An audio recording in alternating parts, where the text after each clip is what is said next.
Jaak Karp, esimene küsimus tänase mängu kohta. Kuidas Domagoj Põbalo esitus jättis mulje?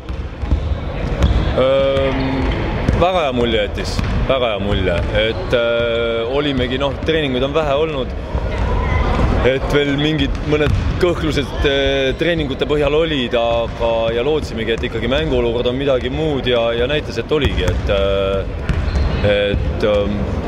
väga korralik partii. Tablood vaadates teeb rõõmu see rida, et kõik mehed, 10 meest, kes platsil käisid, kes praegu võistkonnas üles antud, tegi skoori ka. Jaa, et ma juba vaatasin, et poolajal tegelikult oli juba poolajaks olid 9 meest skoori teinud. Ja Hendrik Rood ka teisel poolajal skooris. Jaa, et selles mõttes just, et see on õige tähelepanek, et oligi nagu oli näha, kuidas kõik mehed tundsid, et nad on mängumehed. Juba mängu alguses oli näha keskendumist nagu väga head. No me oleme ootanud neid mänge nüüd, teame, et on tähtsad mängud tulemas ja tõesti saab öelda küll, et kajastus see mängus ka.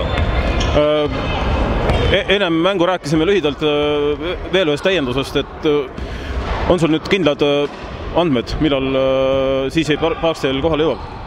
Jaa, Siisi on siis reedel kell 10 jõuab Eestisse, et tõenäoliselt laupäevase mängu vist vaatab veel pealt, aga teisipäeval Balti liiga mängus usun, et on väljakul. Siit ongi hea edasi minna. Laupäeval kohtume juba Rapla saalis Valga vastu. Täpselt nii. Aitäh, Jaak! Tänud!